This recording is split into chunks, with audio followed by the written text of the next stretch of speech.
Saudações! Seja bem-vindo a mais uma aula do Estudo Aprofundado da Doutrina Espírita. Estudo Aprofundado da Doutrina Espírita, livro 3, módulo 3, Ensinos por Parábolas, roteiro 7, o Tesouro e a Pérola. Neste roteiro, vamos conhecer duas parábolas bem curtas de Jesus, quando ele fala do tesouro e da pérola, e vamos entender o sentido do reino dos céus e de como chegar até ele. Tópico 1. Texto evangélico. Também o reino dos céus é semelhante a um tesouro escondido num campo, que um homem achou e escondeu. E pelo gozo dele vende tudo quanto tem e compra aquele campo. Outro sim, o reino dos céus é semelhante a um homem negociante que busca boas pérolas. E encontrando uma pérola de grande valor, vendeu tudo quanto tinha e comprou-a. Evangelho de Mateus, capítulo 13, versículos 44 a 46. No capítulo 13 de Mateus, há 6 parábolas que fazem referência direta ao reino dos céus. A do joio e do trigo, do grão de mostarda, do fermento, do tesouro escondido, da pérola e da rede. Nas parábolas do tesouro oculto no campo e da pérola de grande valor, Jesus enfatiza a felicidade e a aventura de quem encontra tais riquezas, a ponto de dispor todos os demais bens que possui. Em ambas histórias, predomina o sentido de transformação espiritual pela aquisição de virtudes. O processo de aquisição de bens espirituais é variável de indivíduo para indivíduo. Entretanto, há um momento decisivo na vida de cada um, caracterizado pela transformação definitiva no bem ou de conquista do reino dos céus.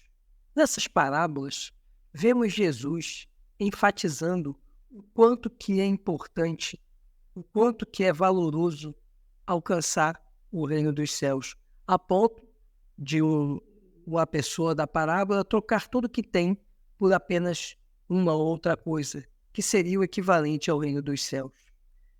Jesus, então, ele nos convida a esse processo de troca, que é um processo de transformação espiritual. Esse processo de transformação espiritual passa pela transição da necessidade dos bens materiais, necessidade da vida material, para a necessidade e valorização da vida espiritual. É lógico que, conforme o espírito evolui, mais ele vai entendendo a transitoriedade da vida material e a essencialidade da vida espiritual. Mas nós, na nossa condição ainda de espíritos imperfeitos, somos muito mais arrastados às coisas materiais do que às coisas espirituais. E é sobre isso que Jesus está chamando a atenção nessas duas parábolas. Não se pode esquecer que nesse processo de transformação espiritual, cada um caminha ao seu tempo. Cada um segue uma jornada que é peculiar e pessoal. E essa evolução ela vai se dar na velocidade e na capacidade de cada um.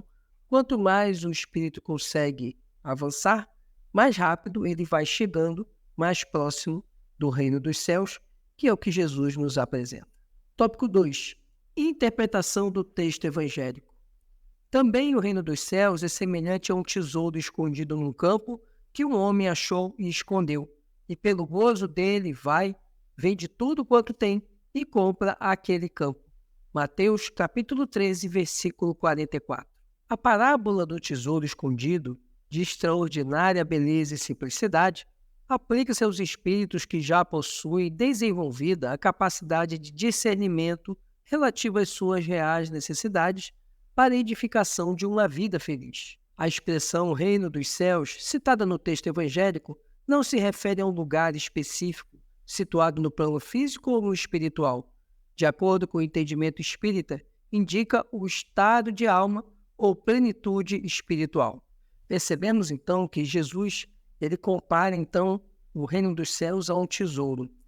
E precisamos perceber que para o homem, para o espírito, ele chegar nessa condição de perceber esse tesouro, ele já precisa ter caminhado uma boa jornada evolutiva. E, portanto, o homem vai perceber que o tesouro ele não está no mundo material, e sim no mundo espiritual. Outro ponto importante é essa compreensão de atingir o reino dos céus, que Jesus quer mostrar na parábola, que quando esse espírito, esse homem, percebe que atingiu o reino dos céus, ele troca tudo em prol do reino dos céus, entendendo o reino dos céus como uma questão de ápice da evolução espiritual, ou uma evolução espiritual mais avançada. E temos ainda mais um ponto que precisamos destacar. Nós, enquanto estamos na carne, estamos aqui lutando contra nossas imperfeições. Quando chegamos ao mundo espiritual, nossas imperfeições elas continuam, mas quando nós avançamos durante o mundo carnal, nós chegamos ao mundo espiritual mais leves, mais desprovidos das imperfeições que foram deixadas para trás no mundo material, representando, então, que deixar para trás aquilo que nos prende à matéria é também um mecanismo de avanço, de evolução espiritual. A parábola informa que o tesouro que o homem encontrou no campo causou-lhe imensa felicidade, tão pura e verdadeira que ele correu e vendeu tudo o que o possuía, a fim de adquirir aquele campo. Percebe-se claramente o sentido simbólico deste ensinamento de Jesus. O tesouro encontrado representa o ápice do esforço humano de transformação para o bem. Trata-se de um marco de grande significância, que faz o espírito ascender de um patamar evolutivo para outro. É por este motivo que ele abre mão de todas as suas posses, passando a viver a vida do espírito. O campo, local onde o tesouro foi encontrado, indica o plano onde são desenvolvidas as experiências do aprendizado humano. Na existência física, durante as reencarnações, no além-túmulo, nos estágios realizados nos diferentes planos vibracionais. Nesse contexto, é importante não deixar passar as oportunidades de crescimento espiritual que nos alcançam a existência, em geral manifestadas sob a forma de provas. É preciso exercitarmos a faculdade de ver e ouvir, segundo o Espírito. Percebemos então que o tesouro falado por Jesus é exatamente o ápice da evolução espiritual e que o campo é exatamente a nossa jornada, a nossa caminhada, o nosso caminho que vamos seguindo nessa busca desse tesouro que é o reino dos céus.